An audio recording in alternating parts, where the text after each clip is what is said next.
है रोशनी का कारवां. This podcast is brought to you by Score Foundation.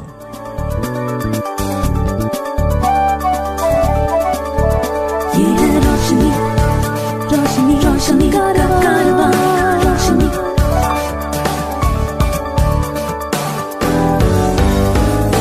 Eyeway, ये है रोशनी का कारवां. Hi, my name is George Abraham and welcome to Eyeway Conversations. My guest today is Pradip Sikdar from Kolkata. He is a musician, a sound engineer, a sound designer, a voiceover artist, a teacher, a trainer, and a whole lot of other stuff. So welcome, Pradip. Hi, thank you. Thank you for having me over here. Pradeep, you have a whole lot of stuff which you are involved with. So, what is your first love? A bit difficult to answer, but still, I think I should consider music as my first love. How did you actually get drawn to music? Because normally they say when a person is blind, people around say, Sangeet sikha do, teach him music. Is that been your initiation or was it more self-driven? Not exactly. See, when I was a child, I can remember we didn't have even electricity in my home. Right. And didn't have radio, television, anything like that. I actually loved listening music at that time, but never tried to kind of play or sing or anything like that. And then when I actually admitted to my school, which is Ramakrishna Mission Blind Bus Academy, Narendrapur. So there I found, harmoniums are there, tablas are there, sitars, and then it was kind of a heaven. Not because I have admitted to kind of study reading books. That was my secondary goal at that point. But when I am connected to, I can touch a harmonium, I can feel it, I can press any keys and stuff like that. So it was a kind of new heaven to me. And before that, before admitted to school, I was very much addicted to electricity, I mean, my usual toys are like broken switches, cables, and stuff like that. Now, my father was a carpenter. Right. So he, went to, repair stuff in houses, and there he got some broken switches and all. And he used to take it for me, just as I can play with them. So when I'm getting any kind of mechanical devices, it's a harmonium or anything which I can press, which I can tinker with. So I was very much kind of addicted, you can say. And then I have started learning music in my school along with my regular studies. And the journey actually started from there. How did you decide what instrument and whether you're going to be an instrumentalist or a vocalist? In my school, until standard 4, you have to, go with vocal. You'll have to sing. And you have to pass the exams. Along with the singing, you can take any instrument. Like tabla, sitar, violin, etc. Now, I went for tabla. Not because I loved playing tabla very much. My primary reason to choose tabla is because my tabla teacher was a very good, kind-hearted person.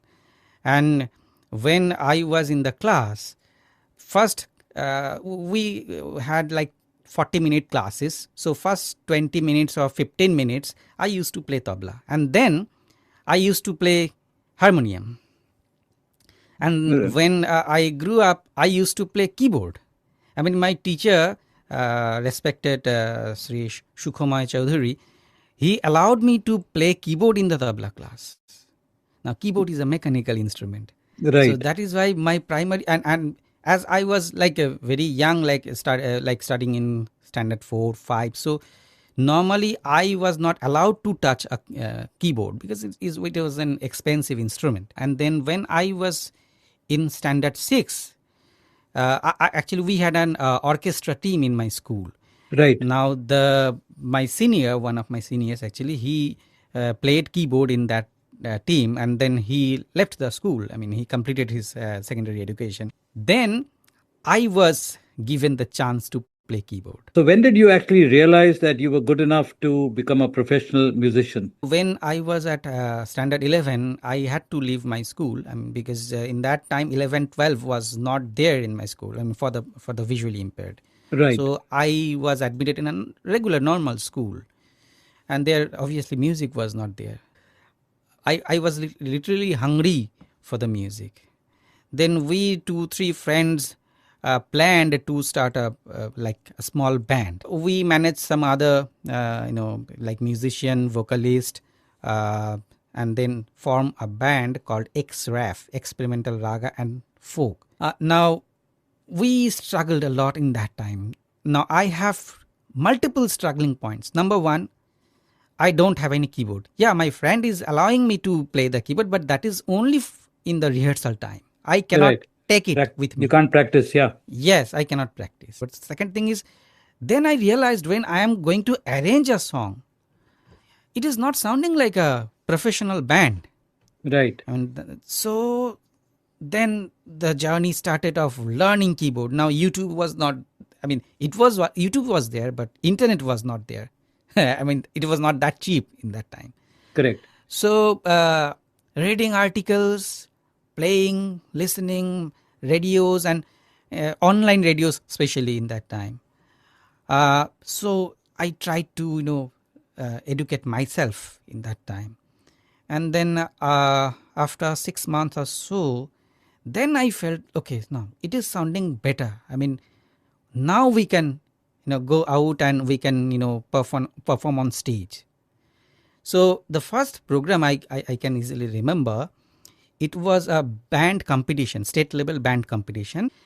And the first competition where we appeared, we stood first.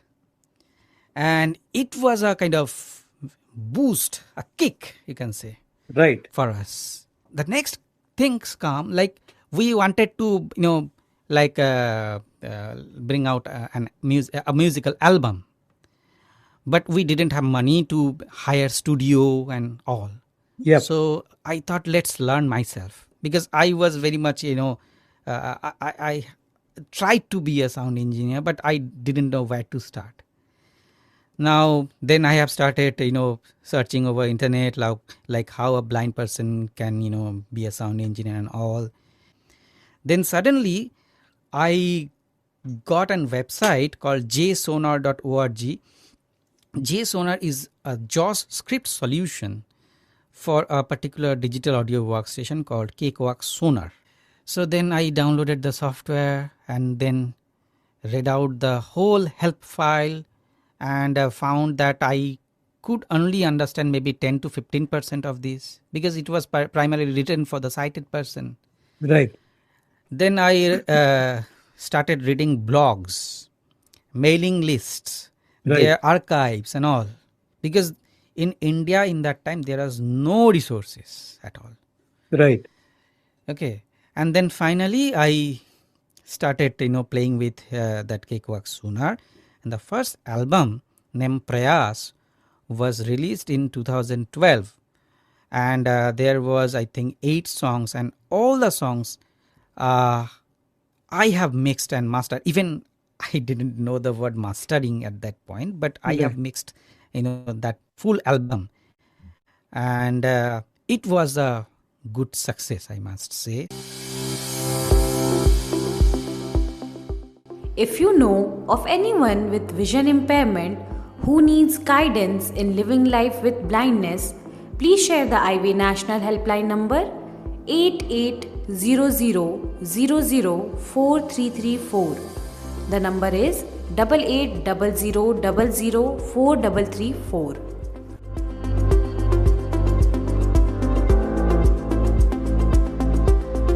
Prayas was a success. So when you say success, was it only in Bengal at that time, or you found listeners in other parts of the country as well?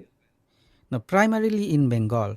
Like all the leading FM channels in that time, that FM channels like Big FM, Red FM, those FM channels were very famous. Yeah. And they were calling us for interview, and like showcasing our tracks. And then we got a chance to go to India's Got Talent. Right. Okay, so it was a good platform for us, but the story is somewhat different. Now we went to participate in India's Got Talent, and everyone was praising us. But when the final shooting time came, we found that they want to portray us in a different way, in a sympathetic ground. Right. Okay, so for example, they are asking like, if you win the prize, so what you will do with the money? Yeah. Now we said that we will try to build a rehearsal studio, because we don't have any place to rehearse. Right. Then they told us, no, this answer will not work. You should say like, we will try to go abroad and treat our eyes and all. Oh, Now okay. we were not agree, because even a lot of listeners and event managers, they tried to tag our band as a blind person's band, but it Right. was not. We were three who were blind, but rest of us, they are sighted. Right. So what happened? We performed in IGT. I mean, it was a shooting. It was not published yet, and we got yes from 3 of the judges, and they praised a lot of our singing, overall arrangements, and all. But finally, they have not published our performance. Your journey as a sound engineer also began with this Prayas album. Yes. So, from the studios of India Got Talent, where did you go next? Now next, actually we got frustrated a bit, after IGT, and there was other things that were going on. I mean, one of our bandmates, he got a job and had to go Pune. Yeah. And one got married. Yeah. So it was a very difficult time. Then I got a job. Yeah. And then we got another chance to perform. It was not a competition. We got a chance to perform in Kappa TV, which is a South Indian TV channel, very famous. And there was a show called Music Mojo, which is you can compare it with Coke Studio. Yeah. So there we got a chance to perform for an hour. You also mentioned in between that when you talked about a friend who got married and a friend who had gone to Pune, and you said you also got a job. So, Yes. what job was that? Oh, yeah, it was, I was appointed as an assistant teacher in a primary school in 2014. This was a government school? Yes. So it was like a kind of a permanent job kind of thing. Yes. So that gave me an opportunity to, it is doable. Yeah. That helped me, to secure my life, and that helped me in other ways not to be as proactive, as a musician, because Yeah. I used to get money, to be very Yeah. frank. So then, let's say from 2014 to 2016, I didn't, proactively doing music. Okay. I was getting call, as I have already mentioned, but I was not hungry for that. Then in near about 2016 or so, I felt no. Whatever money I get, my life is a bit secure. I can, eat. I can feed my family, but still I need to, find some ways to connect more with the music. And then I started this, job as a trainer and as a sound engineer as well, and also as an arranger. But I don't, I didn't offer, or didn't send somebody to, the producers asking for jobs, asking for projects. So I was only doing the projects which, were coming to me. Then journey as a sound engineer started. Pro sound engineer started.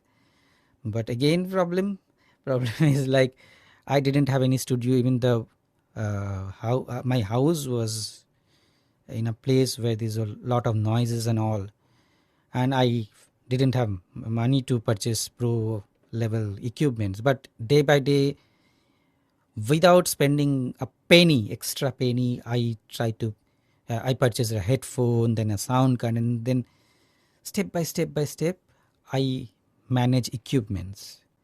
In that time also, as I mentioned that I was working as a sound engineer, yes, I was working, but just as a mixing engineer and mastering engineer. Right. I didn't call anybody to my home to record their vocal also, because I didn't have proper studio setup, Right. not the proper treated room or proper equipment. Right. So, but the training went well. I was getting students from all over India, outside of India, and all the money which I actually earned, I saved to purchase equipments. I didn't have proper studio monitors in that time. Then I purchased monitors, subwoofer, and all. So when everything like all the basic equipments were there, I have managed to purchase. Then I thought I will invest in a room. I mean proper treated studio room. And then my father actually got some brain stroke. So Right. all the money which I saved, I had to spend Right. for the treatment of my father. Right.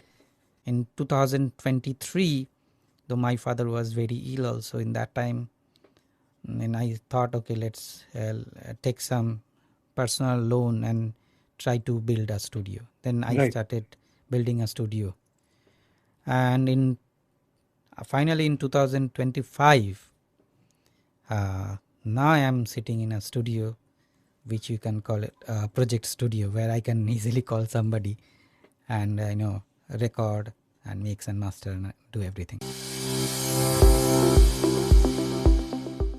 To support our work with the blind and visually impaired, you can visit the donate page on our website www.scorefoundation.org.in. Please note www.scorefoundation.org.in.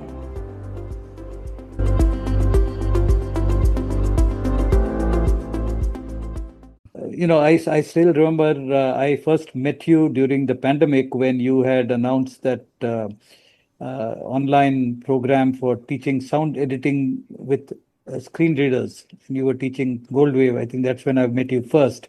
Now, that Goldwave sessions, I was doing it for free. Yeah. So there were two reasons. Yeah. One of the NGOs named Amrita Seattle, they were giving me some kind of remuneration for that, number one. Yeah. And number two, I thought, okay, let's try to educate first with the Goldwave, because it is a basic audio editing software. Then those who will want to go further, want to be a real like sound engineer, then they may come to me for one-to-one tutoring. So to learn Reaper or Samplitude. These are the two softwares which I actually know. Mainly I focused on Reaper.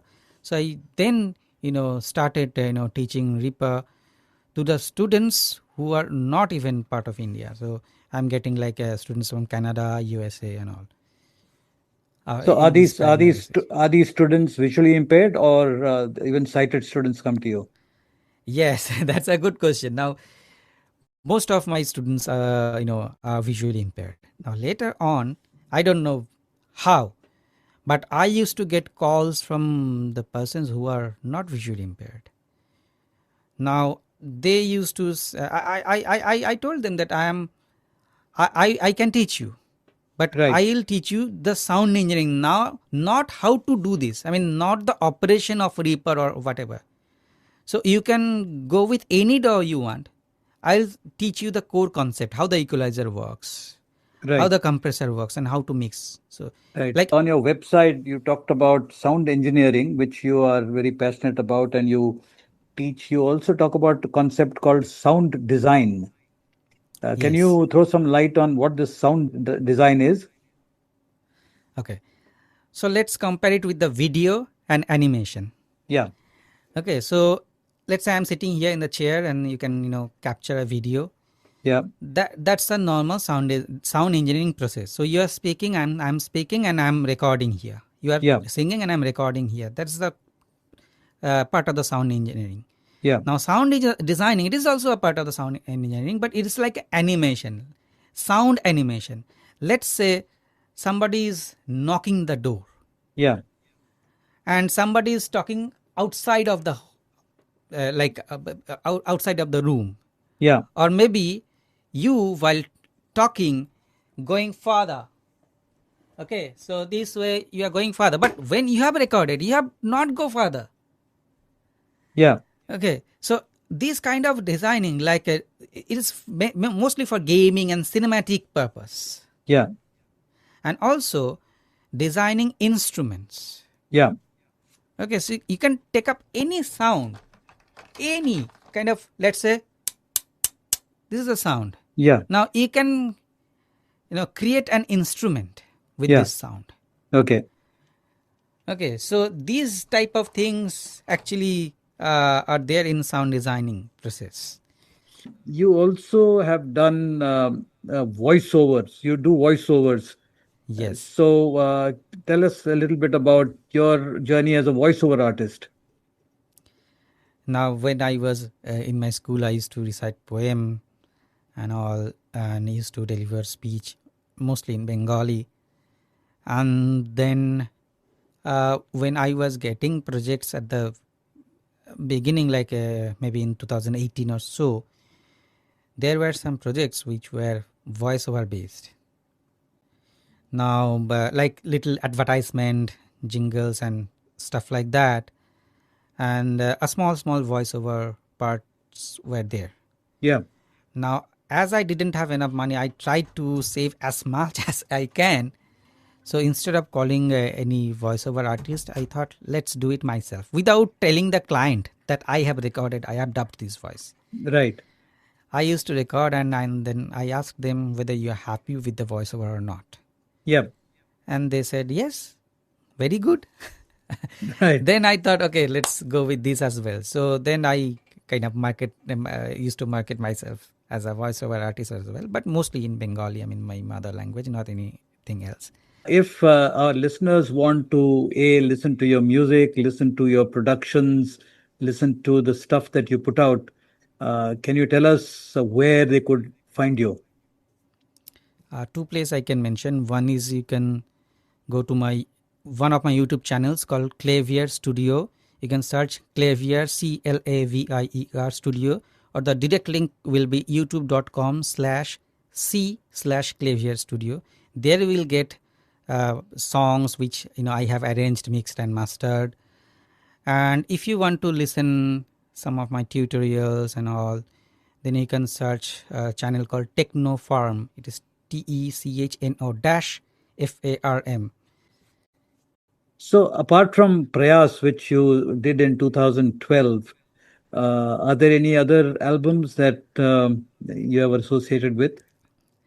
Not any albums, but I have released a lot of singles. And later on, when I got married, fortunately my wife is also a singer. So in my channel, Clavier Studio, I used to upload songs sung by my wife and arranged, mixed and mastered by me. So in that way, I have released, and I have worked with other bands or other musicians as well, not as a sound engineer but as an arranger, sometimes just as a keyboard player as well. So thanks, Pradeep, for the time. Thank you and very much. It was a nice conversation, and looking forward to listening to more of your productions. Sure. Thank you for having me, and thanks all the listeners. Eyeway, ये है रोशनी का कारवां. This podcast was brought to you by Score Foundation.